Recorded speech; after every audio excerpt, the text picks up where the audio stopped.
This is Mark Newman, president and founder of Precision Analytical, the makers of the Dutch test. And this video is to introduce to you some exciting changes we've got coming. So we have some report changes coming your way. Some of them are just a natural evolution that we've been going through in terms of making our reporting more sophisticated, easier to read, some added features that'll help you to navigate results. And then we have some changes in terms of format that I'll show you right at the end that are intended to facilitate the addition of some new markers, which is really exciting for us, and we're going to bring those to you on January 1st of next year. So a few aesthetic changes. You'll see these Dutch dials are a little bit different now, just a little cleaner design to make it a little easier to read. So that's a pretty trivial change. We have a number of places on the report now where we're adding the ability to add custom comments. So I'll just give you one example of that. If you have a woman who has very, very low levels of estrogen, so actually this would be a good example. So her estrogens are very, very low. Let's say you put this woman on vaginal estriol or sublingual estriol, right? Her estradiol and the other estrogen metabolites are going to stay very low, but the estriol might go quite high.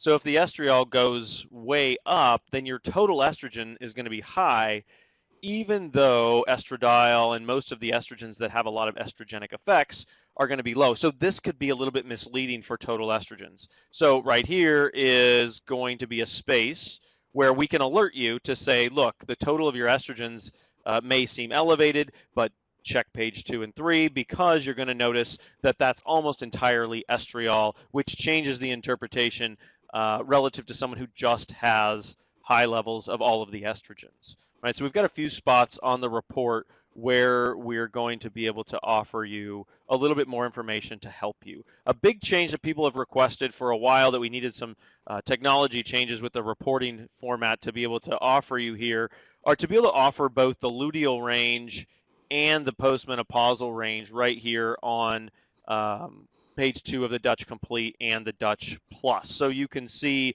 for example, the estrone on this particular patient is below the premenopausal range at 1.5, which is below this range, which is luteal. And then you can easily see over here that that is actually also low for the postmenopausal range. So that's a severely deficient woman in terms of estrone. If she had a level of, let's say, 5, that would be normal for a postmenopausal woman. We want to be able to more easily see that, particularly for women who are not on hormone replacement therapy. So you'll be able to see that more easily. We also have 2 new estrogen metabolites that we're going to be adding that will only appear on this page, not on the graphical page, and that is the estradiol version of 4-hydroxy-E1 and 2-methoxy-E1, meaning 4-hydroxy-E2 will be there, and 2-methoxy-E2. So those were previously not up to our standards in terms of reproducibility and accuracy. We've done some things to increase the sensitivity of the assay, and so we're able to bring those to you here and also ensure that they are both accurate and reproducible, because those are difficult measurements to make. The table at the bottom used to have all the postmenopausal ranges. Because those are up on the top now, this is a simplified table for just follicular and ovulatory ranges, as well as the progesterone metabolites when people are on oral progesterone.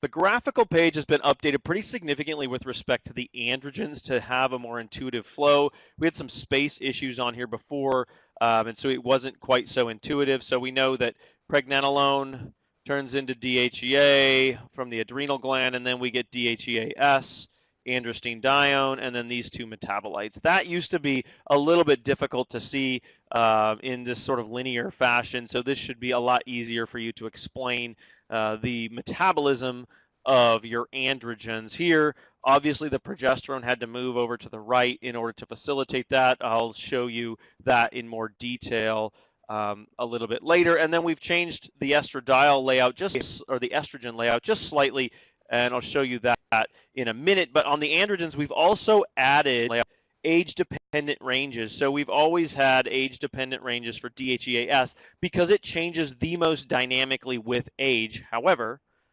androsterone, which is here, and etiocalanolone as well as testosterone also have some change with age, so those are also listed there now in the 3 different age groups. Now, in order to do that, the overall reference ranges are going to change, and that's actually not reflected here on the screen because this is still in some state of flux. So the testosterone range currently is 4 to 14.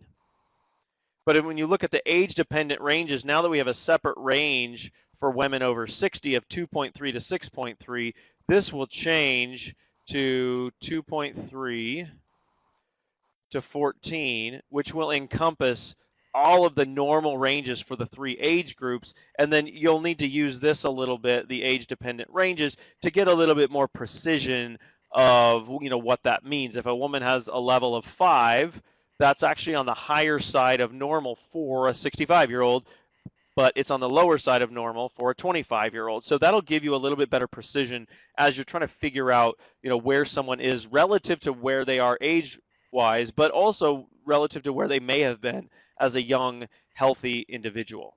So I think that'll be really helpful for you, but that will have a few changes associated with that. Now, for the male patients, we've taken progesterone entirely off of this graphical page, but you will still see both of the progesterone metabolites on page 2 of the Dutch Complete and the Dutch Plus. So we've done that for 2 reasons. One, we wanted to give this more intuitive flow to the androgens as we did for the female patients. 2, we wanted to be able to expand the age-dependent ranges for men as well. Age-dependent ranges for DHT, for 5-alpha and 5-beta androstenediol, and then the others were already there. The other thing that we wanted to be able to do is to bring into the graphical page the DHT levels. And understand we're doing this, but we want you to still understand that DHT is a paracrine hormone. Right? It means testosterone gets turned into DHT within the cell, and then within that same cell, it's deactivated to androstenediol. So probably the best way to look at DHT production is to look at the overall levels of androgens and then look and see if there is a 5-alpha or a 5-beta preference. How do we do that? We've got a beta metabolite here and a beta metabolite here, and then we've got the 2 alpha metabolites. In looking at the balance of those 2, we're able to assess whether someone seems to have a preference for 5-alpha or 5-beta. And if they have a preference for 5-alpha, they tend to make a lot of DHT intracellularly. So there will be some cases where the actual result of DHT doesn't necessarily perfectly align itself with what those metabolism patterns look like based on these 4 metabolites. But we want to look at as much of this information as we can, particularly in the male patients where the DHT levels are a little bit higher. So we've presented that there on the graphical page for the male patients.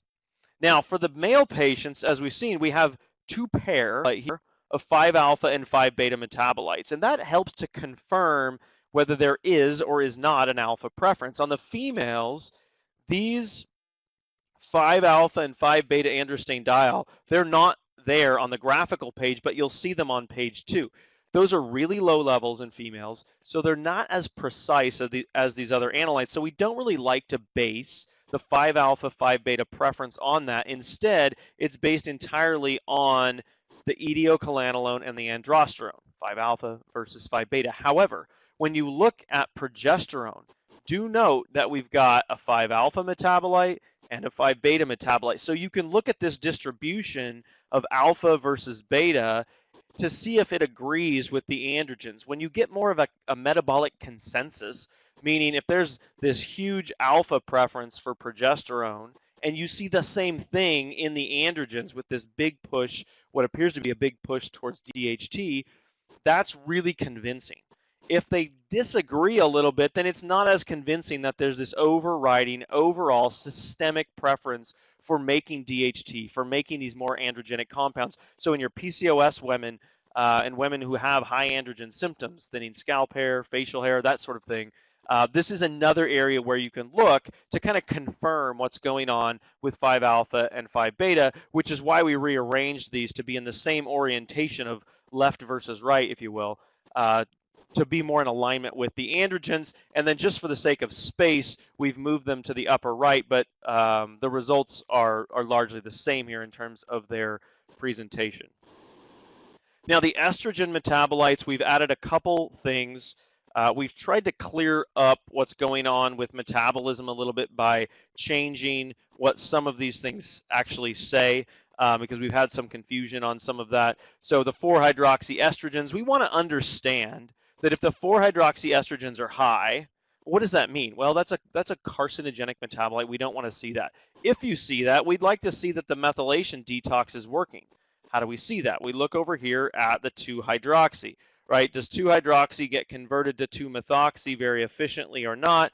That's what this index is intended to show you. Now, if you have a patient whose 4-hydroxyestrogens are relatively elevated and she doesn't methylate very well, then this picture over to the right is intended to be a little bit more helpful in showing that here's the alternate pathway towards damaging DNA, and that's going to be problematic in terms of cancer risk.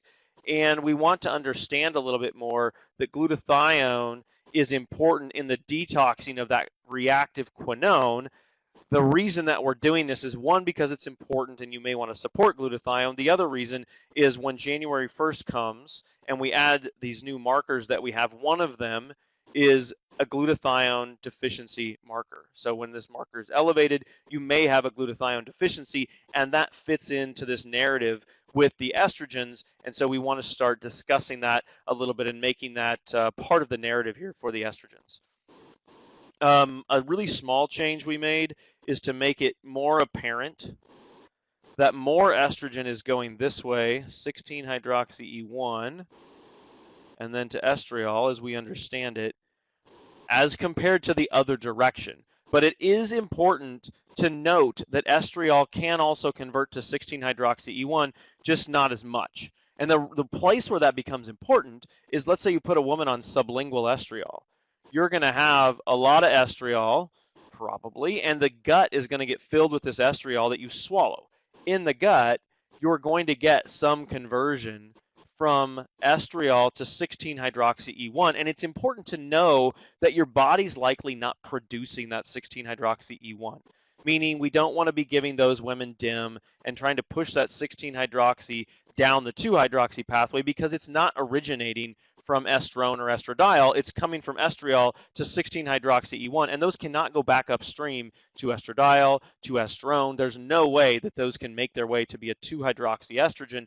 We want to understand that a little bit more, so we changed the description of that there to understand that there's a primary pathway, but then there's also a little bit of that reverse pathway. The metabolite ratios is a very important concept, and we've simplified that a bit. So what we have here now is a range. So 2-hydroxyestrogens are typically found in the 60 to 80% range. This patient is at 90.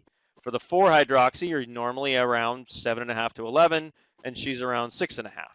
And then similarly for the 16-hydroxyestrogens, very low at 3%, and what's average is 13 to 30%. So there used to be two pie charts here, one for what's normal, one for your patient. A little bit confusing. I think this will be a little bit easier for you to see that, hey, this patient is preferring 2-hydroxyestrogen and not 4-hydroxy, and definitely not the 16-hydroxy in this particular case. So I think that'll be improved for you in terms of just how easy it is to understand and then relay that to the patients.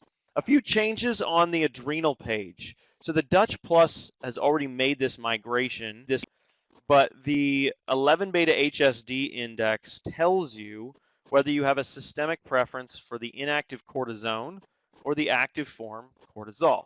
How do we do that? We measure all the cortisol metabolites, we measure all the cortisone metabolites, and we just look at the balance of those. So it's related to cortisol metabolites, to metabolize cortisol, and that's a more intuitive place to find it. At the bottom of the report where that used to be is also the total for free cortisol and free cortisone, and that can be a little bit confusing when both of those are in the same space, because cortisol gets converted readily to cortisone in the kidney, which is reflected highly in the urine. So the relationship between cortisol and cortisone can be different when you're looking at free hormones as compared to these metabolites. And so we want to separate that intellectually a little bit so that there's a little bit less confusion about what that means. This 11 beta HSD index is the systemic preference for cortisol and cortisone. And that is not from looking at cortisol and cortisone, it's from looking at their metabolites, which represent a much larger fraction of the cortisol and cortisone from the entire day. Lastly, on the cortisol, you'll notice a few months ago that we started reporting what we call the A1 and the A2 for the overnight sample, so that there's additional information there. We've simply migrated that information here. So what does that mean? If you sleep through the night and you wake up, for cortisol, you get this number here, waking, right? So you go to bed at, say, 10 p.m., you wake up at 6 a.m., that value represents the entirety of the night. However, if you wake up at 1 a.m. and collect a sample, and then wake up at 6 a.m. and collect a sample, what we've been doing is taking a time-weighted average of those two samples to best reflect the totality of the overnight period, and that is what's reported here. But many of you have requested, hey, my patient's struggling with insomnia. I'd really like to know what that individual 1 a.m. value is, and so you'll see that here. So if you'll notice, this particular patient shows about 7 in the middle of the night, and then a 29 at waking. So from bedtime to, say, 1 a.m., they're around 7. From that time until getting out of bed, they're around 30, 29. And then we take a time-weighted average of those to give the final value, which is reflected here for cortisol and here for cortisone. So that is a nice piece of information. It's been a little bit difficult to tease out of the comments because it's not found with the actual cortisol results, and so now you'll see that here. An additional concept that you'll see here, which I think will help you, is if you look at a patient like this, the nighttime cortisol is elevated. Now, if a sample for cortisol is either high or low, that reflects obviously a high or low production of cortisol. These are reported how? As nanograms of cortisol per milligram of creatinine. Creatinine corrects for hydration, and it works very well to a point. So when the creatinine value for an individual sample gets excessively low, the uncertainty increases for this result. So then, if a creatinine value of 1, that's pretty normal. 0.5, that's pretty normal, getting a little bit on the low side. Once you get below about 0.15 or 0.1 for females and about 0.2 for males, those numbers have a little more uncertainty associated with them. When that happens, we want to make sure and bring it to your attention. So this space here will be another one of these custom comment places where we can alert you to that and say, look, the bedtime sample you can see here is elevated, but there's a little bit more uncertainty with that because the patient probably drank more water than the instructions allowed for, and it reached a point where it's a little bit excessive in terms of how dilute it is, and you need to take that result with a grain of salt. So if you have any questions on that, feel free to reach out to our staff, set up a consult with our clinical consultants, either just to discuss these changes generally or for a specific report, and we would be more than happy to do that. Lastly, as I mentioned, we've got some exciting changes coming with some additional tests to bring on board the 1st of January, and we're going to be announcing what those are as soon as the validation is completed in these next couple of weeks. So look for that around December 1st. But in order to usher those in, we've separated out what we're calling the Dutch extras on its own page. So these are not hormonal compounds, but they're related. So melatonin is of that sort. The 8-hydroxydeoxyguanosine is of that sort. So that's your nice oxidative stress marker that we added a few months back. And so this list is going to grow. And there are going to be some things here that will tie in very well with your hormone results that are going to help you a lot in your clinical practice. And so be on the lookout for those, an announcement in the next month, and then for those to come on board on the 1st of January 2018. So I hope this has been helpful. If you have questions, feel free to reach out. All of these changes are intended to give you a better test, a better report, and to help your patients even more with both the Dutch Complete and the Dutch Plus. And I hope that's been